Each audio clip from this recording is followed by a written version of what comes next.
Ok, merci. Bonjour à tous. Merci de votre présence. Donc, on voulait aborder avec vous aujourd'hui quels bénéfices pour quels risques.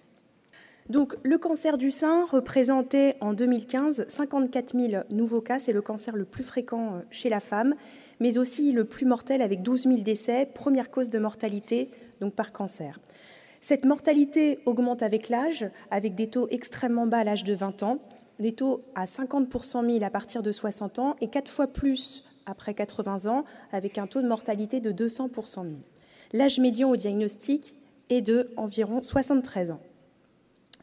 Alors, les données d'incidence montrent une ascension jusque dans les années 2008 et puis une baisse progressive d'environ 1,5% par an, avec une incidence actuellement estimée à 88 pour 100 000. Donc, cette baisse d'incidence peut être expliquée par la montée en puissance du dépistage, mais aussi la baisse possible des traitements hormonaux substitutifs. Pour la mortalité, on observe également une baisse de mortalité actuellement qui est à 15 pour 100 000 et qui peut être expliquée par l'amélioration de la prise en charge, mais aussi le dépistage.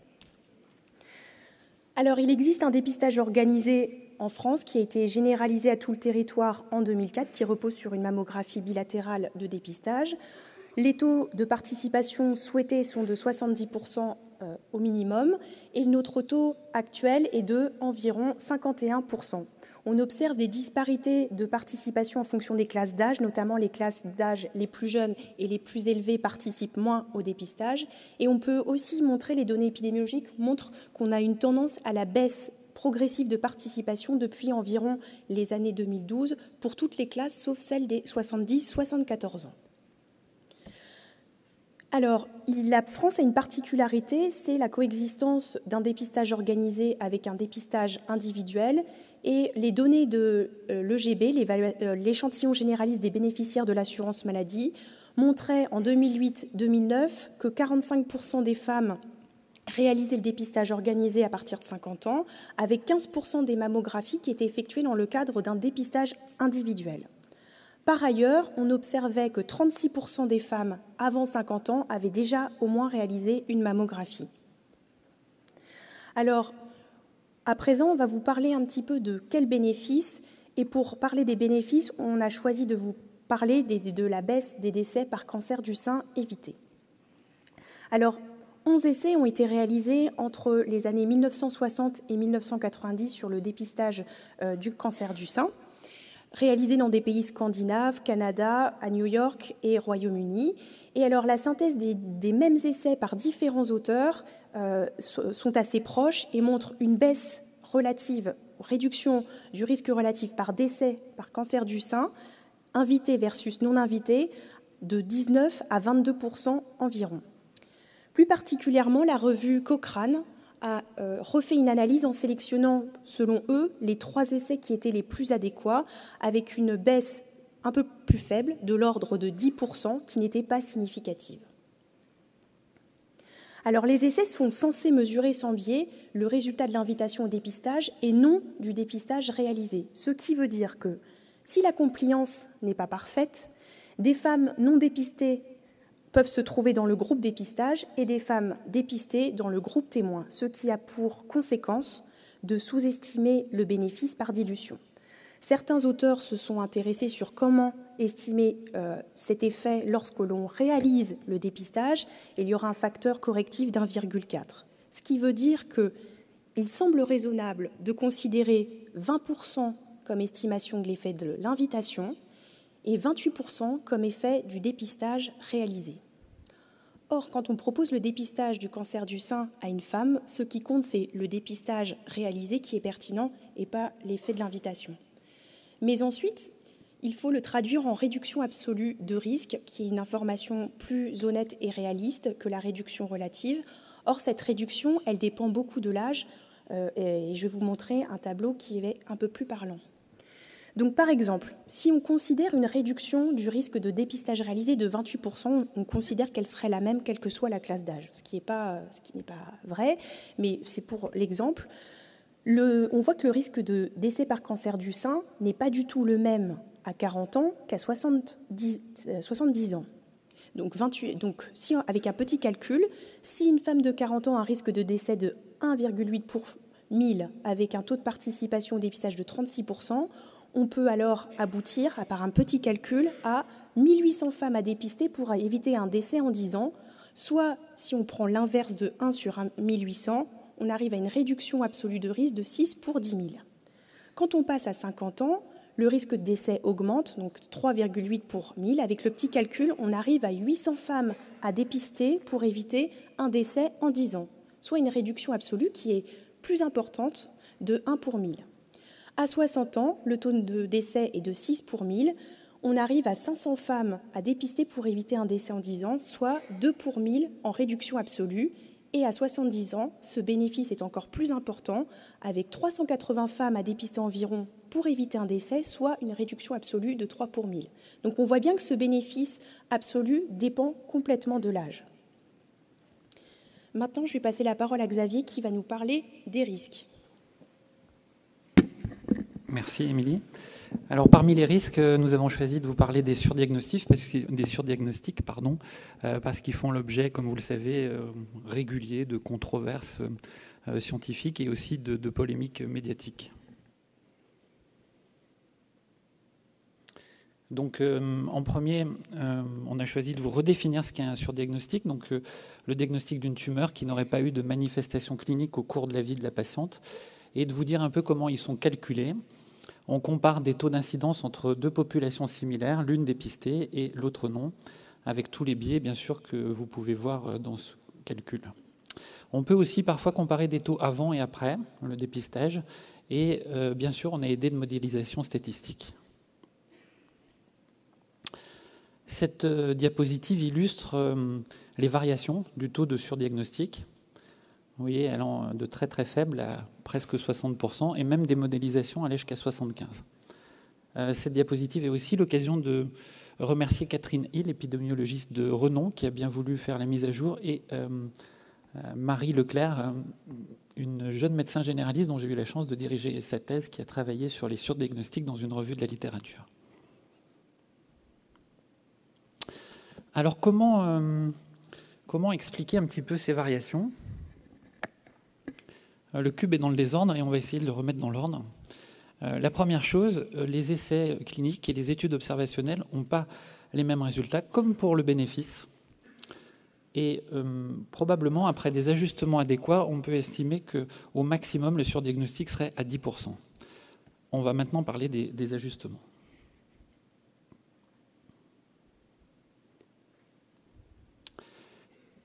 Ils sont très nombreux et divers.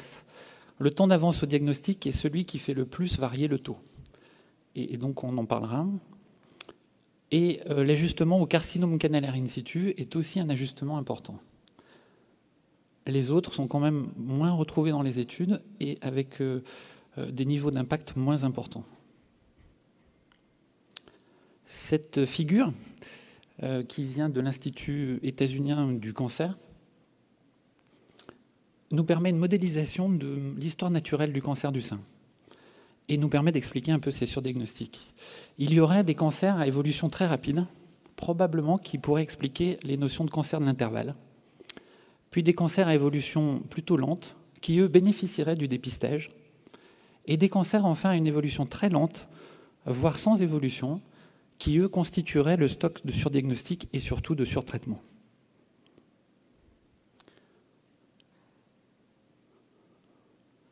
Pour le temps d'avance au diagnostic, vous voyez que c'est le temps qui est situé entre le diagnostic par mammographie et le temps où la patiente aurait détecté, ou le médecin aurait détecté le cancer qui serait cliniquement détectable.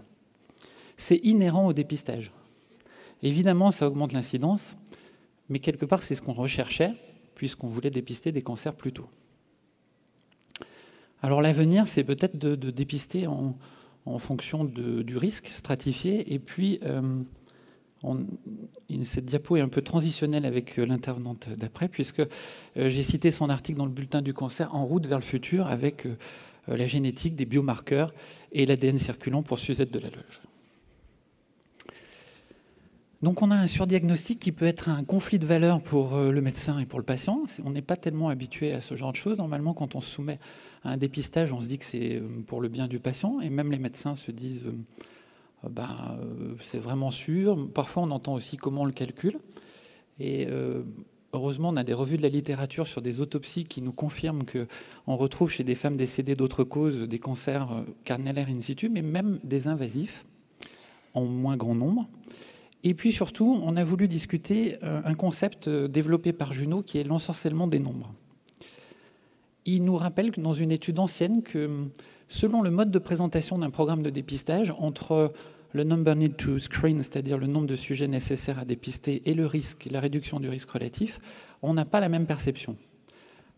Donc il y avait 134 sur 140 décideurs qui avaient trouvé le programme avec la réduction du risque relatif beaucoup plus efficace et pertinent que celui des number need to screen, à l'époque dans son étude. Et je pense que pour les femmes, c'est à peu près pareil selon ce qu'on leur dit, plus les variations des chiffres. Alors je ne suis pas le seul à penser, il y a eu des études qui ont mesuré l'influence du taux, donc on en a une qualitative, là, faite par Hersch. Si on dit à des femmes 30% de surdiagnostic, elles disent « j'ai l'intention de participer », si on leur dit 50, elles n'ont plus l'intention. Et très récemment, là, il en a publié une autre où il analyse les mécanismes décisionnels et qui, comme on s'en doute, sont à la fois émotionnels et rationnels. Et bien sûr, si on a eu quelqu'un qui a eu un cancer du sein autour de soi, peut-être on est plus enclin à faire le dépistage. Et si on a un médecin qui est très rationnel et qui choisit des chiffres comme ça, peut-être on est plus enclin. On pourrait résumer par un aphorisme « Si t'es moi tes sources, je te dirais ton positionnement ». Mais cet aphorisme me pose la question éthique de la limite entre information et convaincre. Je repasse la parole à Émilie. Donc, en résumé à la question « Quel bénéfice pour quel risque ?», vous voyez que même les experts entre eux sont en désaccord avec cet exemple ci-dessous. Certains montrent qu'on évite 2 décès pour un cas de surdiagnostic, donc qui est le bénéfice le plus élevé. D'autres, 1 décès pour 2 cas de surdiagnostic, 1 décès pour 3, 1 décès pour 4 cas, jusqu'à 1 décès pour 10 cas de surdiagnostic, ce qui vient compliquer un petit peu les informations à donner.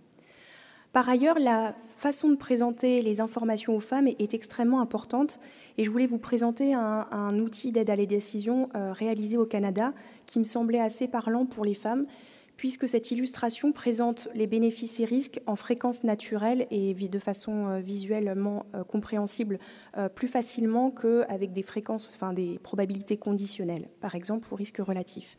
Donc, par exemple, pour une femme âgée de 50 à 69 ans, il faut dépister 720 femmes pour éviter un décès. Le décès, c'est le petit rond en vert.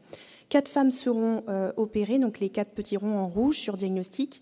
204 auront une mammographie à tort, donc en mauve, et 26 auront une biopsie pour confirmer l'absence de cancer en violet. Si on passe aux femmes de 70 à 74 ans, ce bénéfice semble plus important, avec 450 femmes à dépister pour éviter un décès, soit 2 sur diagnostic, 90 faux positifs et 11 qui auront une biopsie pour confirmer l'absence de cancer. Et alors là, on voit bien que les 40-49 ans, le bénéfice n'est pas le même. Donc il faut dépister 2100 femmes pour éviter un décès par cancer du sein, avec 10 femmes qui seront traitées inutilement, 700 femmes qui auront une mammographie positive à tort et 75 qui auront une biopsie. Donc là, je vous ai mis le lien pour ceux que ça intéresse, parce que ces outils sont assez parlants.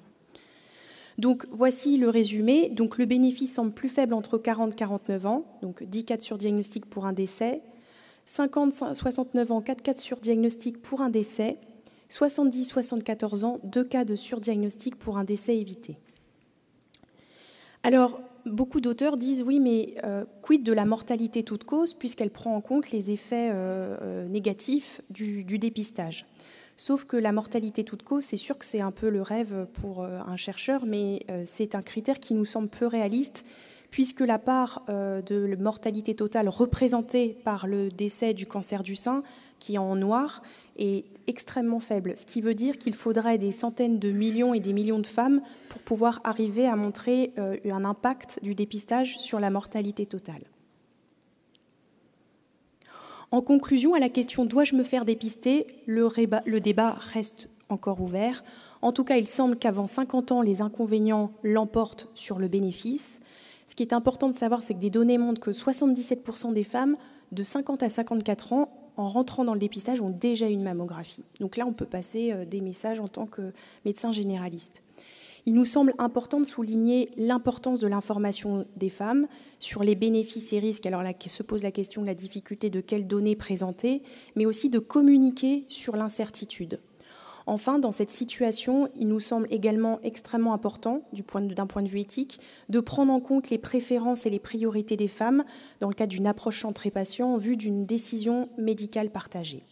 Enfin, pour finir, la recherche a tout un avenir devant elle relativement brillant, puisqu'il y a des travaux qui sont en cours au Royaume-Uni qui ont inclus des milliers de femmes sur l'âge X-trial, justement pour mesurer l'impact du dépistage. Donc les résultats ne seront pas connus avant des années, et je vais pouvoir passer et faire la transition auprès de Suzette, qui va justement nous présenter d'autres modalités de dépistage qui seraient plus personnalisées et qui pourraient intégrer un calcul du risque de personnel. Voilà. Merci de votre attention.